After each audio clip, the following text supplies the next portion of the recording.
Welcome, everyone, to the Crystal Starnes Show with your host, Crystal Starnes. Well, I hope you all are having a fabulous day today, and I hope that you're enjoying all the shows that I've been producing. And if you want to check my shows out, just go to the YouTube channel at Crystal Starnes Show and make sure you like my channel. And I also have a TV channel called Tri-Spirit Globe that we just launched recently, and all of my shows are going to be airing on there in the future. Well, today we have a celebrity singer that is coming on, and he is actually the founder of a Doo Wop band called Jukebox45, and his name is Jerry Fanfarelli, and he's from Connecticut. So let's welcome Jerry to the show. Hi, Jerry. How are you? Hi, Crystal. I'm doing well. Thank you. Thank you for having me on the show again. Yeah, You're welcome. it's nice to be And I here. made sure I got it correct this time of where you're from. Yeah, that little inside joke about Kentucky. Yeah, yeah. I My remember first show, that. I said Kentucky and instead of Connecticut. Yeah. That's hilarious. Yeah, it was funny. But I'm happy to see you again. It's been a couple years, and Yeah. you know, I love seeing your post on Facebook and your band. I know it's gotten bigger. You had when we did your show last time, I believe it was your first album, and now I think you're on your second album. And Yes, so that's we'll be correct. talking about that today. And but I guess just tell the audience a little bit about who you are, just so they have an understanding of who you are and what you represent and everything. Sure. Well, you know, uh, I'm just a regular guy who loves doo-wop. And I've been a musician since I was about 8 years old. And I've been in many different bands throughout my whole life. But this one, by far, is, I would say, the pinnacle of my career. It's just a really good mix of guys that really enjoy the same thing. We're all strong Christians in the band. I think that has a big part of why we're still together. Um, and we try to play the most memorable songs from the era of doo-wop, 50s, early 60s, mid 60s. I'm a retired firefighter. I worked for the city of New Haven Fire Department full time for about 26 years. And then I saw fit to retire in 2010. And I made a decision at that time to, focus on music as my primary interest. And we've been at it since, and it's been great. So, That's awesome. Well, we're like, do you have any tours that are coming up or any shows that you want to talk about? well, our band plays in the New York, New Jersey, Connecticut, Massachusetts, Rhode Island area. So I say the Northeast. And we're starting to gear up for that summer season. We do a lot of the outdoor summer concerts. These larger cities and smaller towns have concerts throughout the year in the summer. And, we play a lot of those in the summer. This year, I think we have about 25 or 30 shows lined up already for that summer concert series. Um, we were invited again to go back down to Lead East in New Jersey, in Parsippany, New Jersey. And that was a great time. We did it 2 years ago, I think. And it's the largest classic auto show, antique auto show and doo-wop show in the Northeast, I think. And on the Labor Day weekend, they have about, I think, between 15 and 20,000 people go through there. It's quite a show. And it's kid friendly, it's really a great time. Where's that And at again? that's in Parsippany, New Jersey at the Hilton Hotel, at Okay. the Hilton Hotel there. And it's really a nice time. We really had a blast the last time we played there. We did the high school senior prom. So everybody wears their prom gowns from during the 50s, whatever they had, 50s style, and the guys would wear tuxedos and everything. It was really nice.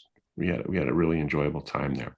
We're going to be doing another show up here in East Hampton, Connecticut, where I live. I'm putting together a night of doo-wop, oldies revival concert, and we're going to have Tom Austin and the Royal Teens, uh, who did that hit song, Who Wears Short Shorts. So we're going to do that with them.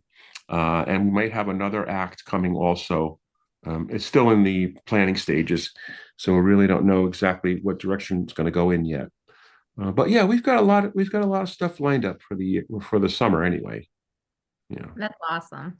Do you have anyone that you want to talk about that maybe it was a role model for you or that you still have interactions with now, like other bands, the people, might be liking Sure, you want to. sure. When I was younger, very much younger than I am right now, my aunt, who is exactly 10 years older than me, and my grandparents lived downstairs. We had a two-family house. I lived upstairs on the second floor with my mother and father. And she would come home. Like I said, she was 10 years older than me. And when she got home, she would run into her bedroom and put on these 45 records. That's where we got the name from, Jukebox45. And the records, she would put them on, and I would hear the music coming from upstairs, and I would run downstairs, and I was really enamored with this music. I was too young to know anything about love or being in love or anything, but I just knew that the words really cut deep, the meaning of the words, and I just loved it. And I used to listen to all the songs that she played, and I got to be very, very influenced by a lot of artists, especially guys like Fred Paris and the Five Satins. They came up with "In the Still of the Night," which is probably one of the most, if not the most, requested doo wop song. The doo wop community has affectionately dubbed it the doo wop national anthem. And he was from my hometown in New Haven. So they didn't live too far from me. I lived on Butler Street and they lived on Sperry Street, which is about less than a tenth of a mile from my house. Of course, I was much younger and I didn't know him at that time because he was older than me. But he was very influential to me, and he still is. Unfortunately, Fred passed a couple of years ago, but I still keep in touch with his wife Emma. She's a lovely lady, and she lives down in the New Jersey area. Larry Chance and the Earls, they were big time influencers on me. Larry does a song, and when I talked to him, I told him how much the song meant to me.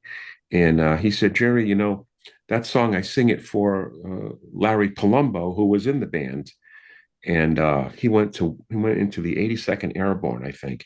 Unfortunately, he never came home. And so he was his very best friend in the whole world. And he was really taken back by that. But he sings the song I Believe. And we do it. It's the last song that we do on our show. And Larry Chance was really very influential to me. He said one time, I was talking to him on the phone because he lived in New Jersey, and we live in Connecticut. And so he goes, I'm going to try to make one of your shows. Of course, I always said to myself, oh yeah, he'll never come up here. But one time we were playing down in Greenwich, Connecticut, and my bass player leaned over to me. There was about 800 people on the green down there. And he leaned over to me and he goes, do you see what I see over there?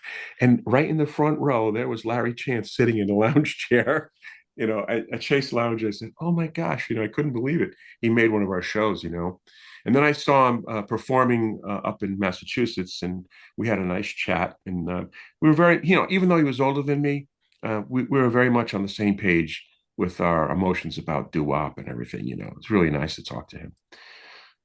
There's been a bunch of other groups too. The Drifters, the Cleftones, Bobby Mansfield, and the Wrens. These are names that you don't really hear too much anymore, but the music is still very, very good. And we enjoy playing all those songs. So those are my influencers that I can think of off the top of my head. That were really strong influences in my life. Right. Would like some of the songs that you have in your new album, do you want to talk a little bit about that? Like, how you come up with the songs? Like if there's any specific one that is like a better than the other one that you want to Yeah, maybe well, bring you attention know, all of the songs that I select, I'm the musical director of the band. Okay. So anytime I hear a song that stirs an emotion in me, that I can tell that this song is going to be a really good song. When we perform it out, and then if we decide to record it, it'll be a good song because it tugs on the heartstrings of everybody who has been in love or has fallen out of love or ready to go back in love again. These songs are great because they're all about life experiences that people have. And I think a lot of people can still relate to that. So the selection of the songs that I get have a lot to do with that. And the songs that we're working on for the second album, we've changed the roster around a couple of times already. We first started back in October, and we had a regime change, and we put that on the shelf, and then we're revisiting it now in the studio, and we've come up with some new songs that I think are just going to be tremendous songs. Morris Code of Love is by the Capris. That was an interesting song that they did. They originally wrote it they started to write it in the 50s, the leader, and then he just put it on the shelf, and he never revisited it until the early 80s, and then they recorded it, and it was great. And so we're going to do that. Um, We've got a number of other ones that we do. Diamonds and Pearls. The Paradons originally did it, but the words are just so beautiful. I mean, it's all about a guy who says he doesn't care if he has all the diamonds and pearls in the chest. It doesn't mean a thing to him. All he wants is her love. And these kinds of things really hit home with me. I mean, very strongly, because everybody's had relationships, when you're growing up, and you're absolutely head over heels for a girl, and she doesn't even know that you exist. And you have those feelings that they never really go away. You always remember them. So all the songs that we're putting on I think we're going to do 10 or 50, 10 or 14. I think there's going to be songs that we're going to put on there, and they're all great songs. you know That's awesome. Yeah, I'm excited to hear them.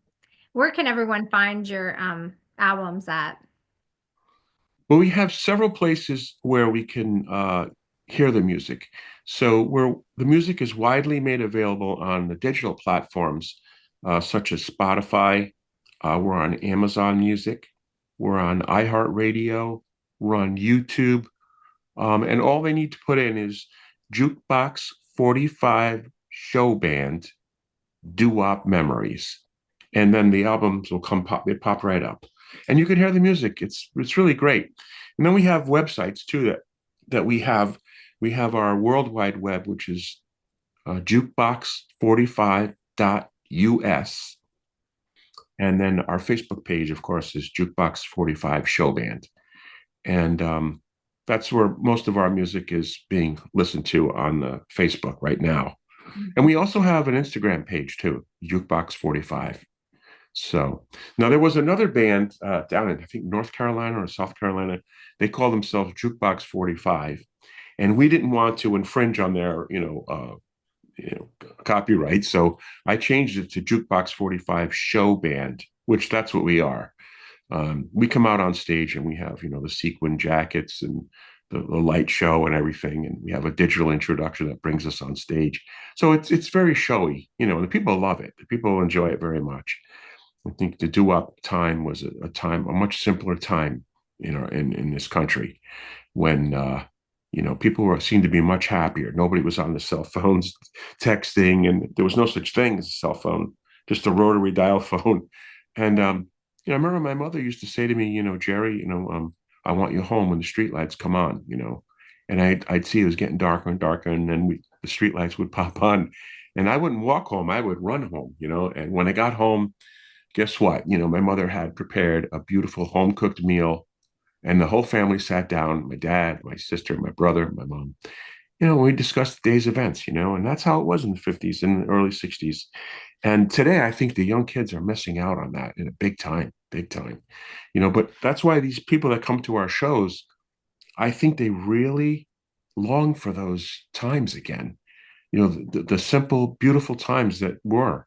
And I think they want to go in their minds, they want to go back to that time frame in their lives because it was so nice. I'm not saying there wasn't any problems or anything, there was bills and backaches just like everybody had, but everybody was friendly towards one another. I don't ever remember anybody being angry at anybody.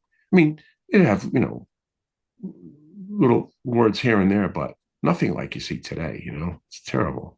I wish we could go back to the 50s. And the music today, I'm not saying anything about the artists, I mean, I think the artists are really trying hard, but a lot of the music is engineered, with all kinds of special effects, and they engineer the song, I mean, Doo Wop was just four guys singing with, guitar, bass, and the drums, and that's whatever came out, that's what it was, and it was great, And I think today's music has shifted very much in a different direction, and I really don't listen to it that much, but sometimes I do, There's some songs that come out that are pretty good, but Yeah, some is good, some's bad. Some, yeah.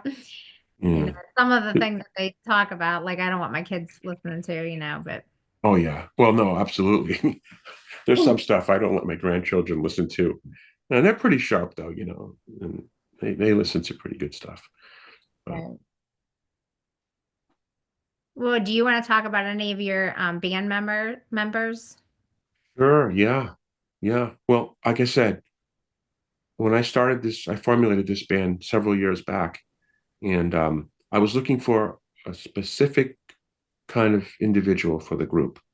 Because, you can have a musician that plays great, but if it's not a good fit with the guys, it's no good.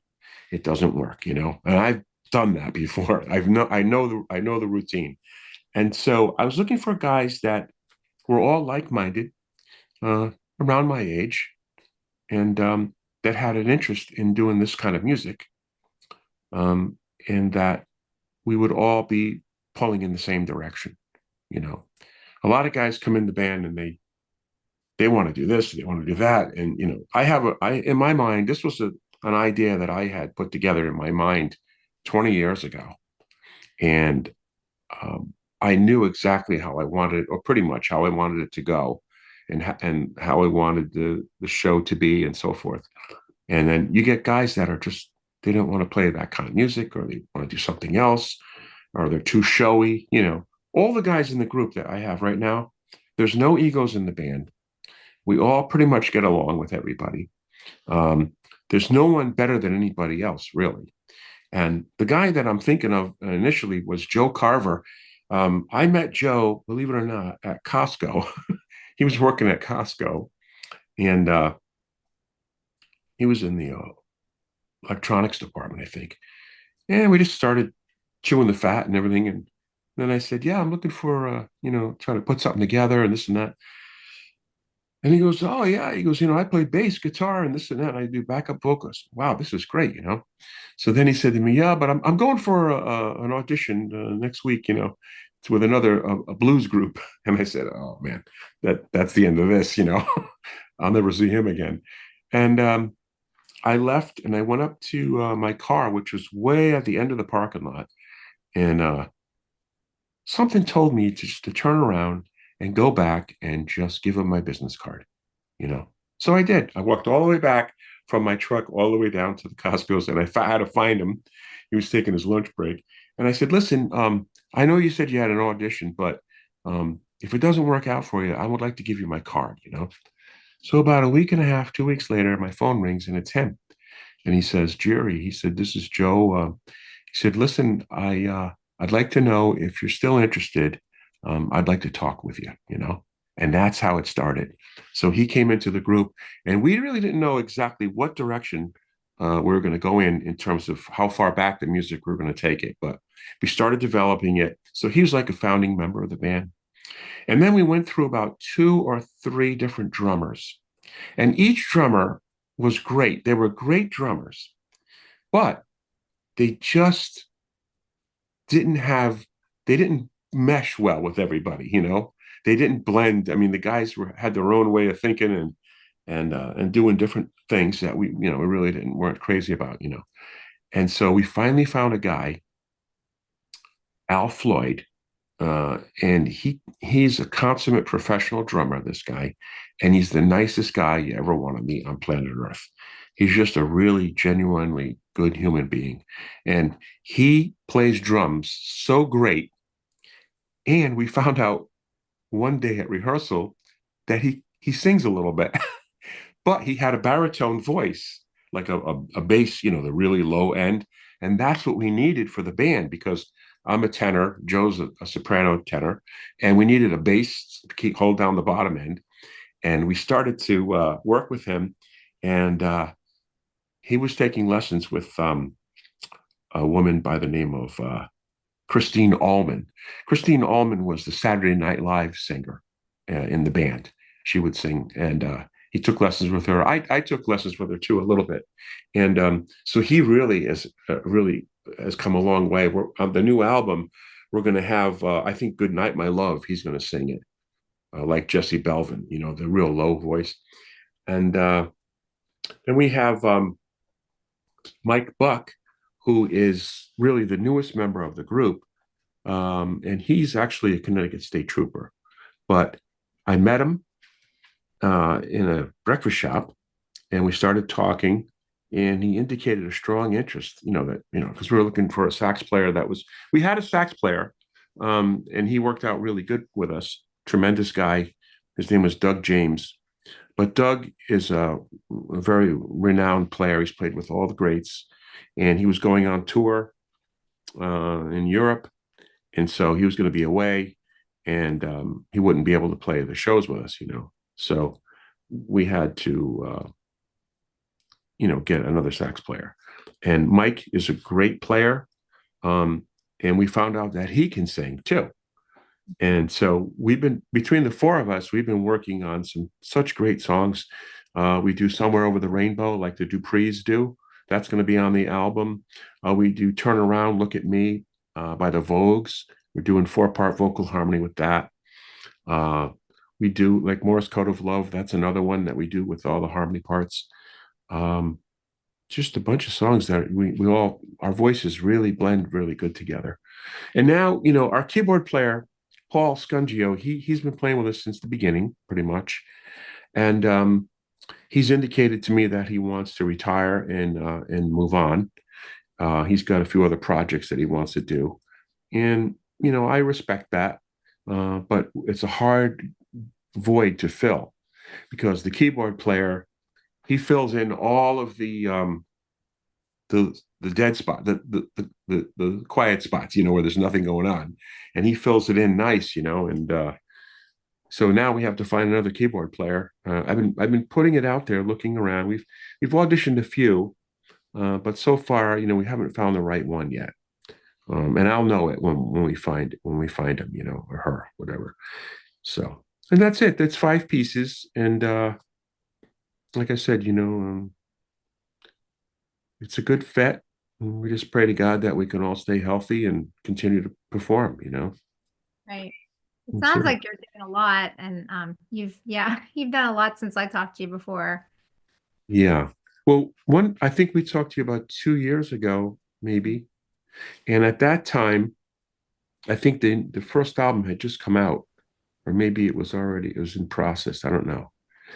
But we're very excited about doing the second one because the first one is like you're just getting your feet wet and you're learning. You learn a lot when you go into a studio. And I don't know if you've ever been in a recording studio, but they the engineer takes every single part of the music, like my vocals, he'll record them separately. Joe's vocals, record them separately. The guitar, the bass, the drums, all separate. And then when you come back in together, he mixes them all in and he blends it so that, this one's not stepping on that one. And they put the effects on there, to make it sound nice and full. And it's really an experiment of so how it's going to come out. And this guy, Mike Arafay, he at the Coffee House Studio in Middletown, he did a great job. He had a big job because we only wanted to do a demo in the beginning. And then we decided we were going to do an album. So we're going to go for a few songs. We went to 14 songs. Excuse me. And but he did a great job mixing that one down. And now the second one, we learned a lot about what to do and what not to do and when to lay back and when to come in. And so the second one, I'm anticipating that it's going to be a lot nicer than the first one. And the first one is great. We get great compliments on the album, and sometimes we sell them at the shows, for a small fee. and that's how we get the music out there, so they could hear it. And we went through the Harry Fox agency in New York City, so I paid to have the license to be able to use those songs because they're all covers, and all the artists get their royalties, so we can use that anywhere we want. We can sell it, we can put it on the radio, we can do whatever we want with it, and there's no problem. So that's good. And the second one will be the same way. We'll do the same thing. If you do it right, there'll be no problems. Is there any advice you can give to new artists out there that's coming into the industry? Well, yeah, there's a lot has happened since I was a kid, and the youngsters today, they're much more advanced than I was. It took me years to develop my talent to play guitar and to sing, But today, these kids are so advanced, they know so much. I would say that music comes from your heart, not your head. So if people think that they're going to just go out there and just make a name for themselves without putting the work in, I don't think it's going to work that way, unless you're God gifted, and you have a great talent. But most of the music comes from within, and that's when your best results happen. When you're not in your head, but you're in your heart. And when you do a performance, you're focused on that one thing, that you're trying to entertain an audience that's listening to you. You have their undivided attention. And so that would be my advice is to, not just sing for the sake of singing or play for the sake of playing, but play because it's in your heart to do it. And you really, you really love it, you know. Yeah, I that's think what I would that's say. great because I think Yeah, more people would connect with it better if does come from your heart because usually there's a meaning from it. If they write the right, song, right. there's a story behind it. And believe it or not, people, they know when you're singing from your heart. They connect with you with the music. It's like, well, we actually feed off the audience. Like when they're really into it, we get into it even more, and then they get into it even more. And at the end of the show, sometimes we get a standing ovation, or we'll get called back for an encore performance, and it's just like a huge rush, like an adrenaline rush that you're getting. That we connected with all these people, and they're all standing up applauding for us because we sang from our hearts. They know it. They can tell. They can Mhm. tell. Right. Yeah, for sure. Well, thank you so much for coming on today. I'm glad we connected again. Yeah, me too. I'm happy that you invited me to come back on the show, Is there and anything else you want to tell the audience? You might want to give your contact information again, so they know what site to go on. yeah, well, the music can be widely listened to on the digital platform, which is Spotify, Amazon Music, um, iHeartRadio, YouTube, and there's a bunch of other ones I've never even heard of, these smaller places, but um, we're on 45 of them. So if you go on to any of these digital platforms, and you type in Jukebox45 Show Band, Doo Wop Memories, then it'll come up if it's on there. And then we have our Facebook page, which again is Jukebox45 Show Band. And we have our website, which is currently being updated, but it's jukebox45.us. And those are the three main places to listen and get in touch with us. We have all of our contact information on the Facebook page. It's very easy to get in touch with us, and a lot of people book the band through the Facebook page because we have our links that, to contact me personally with my phone. Um, and we're, of course, we're on the internet as well. There's a lot of, it's amazing how much stuff gets on the internet that you don't even know about. I didn't realize it, but a guy was filming us in North Haven at a show that we did, summer concert, but it was held inside. And he was filming the whole show, and he put it on YouTube. And so I typed in Jukebox 45, and all of a sudden, there's our show. It came right up. I couldn't have, Wow. couldn't have done a better job myself, and it was great. So now we have that, and people could watch that. It was a good time. Yeah. Well, thank you again, and say hi to all your band members. I never met them yet, but maybe sometime I will. you know. Well, you know what? I don't know how far Parsippany, New Jersey is from you, but we're going to play down there in the last day of August, I think. It's a Saturday. We'll be down there. And then I'll make sure I get on Mike to give you a call so we can get on Yeah, himself. we've been texting, but I think he's just so busy and, He's got an interesting story too to tell, and I think it'll be good to have him on. okay, perfect. Well, thank you everyone for tuning in, and make sure you go on Roku and like and add it to as your app on there, Trisphere Globe TV, and then like my channel at Crystal Starnes Show. Well, I hope everyone has a fabulous day. Take care. Bye, Crystal. Bye.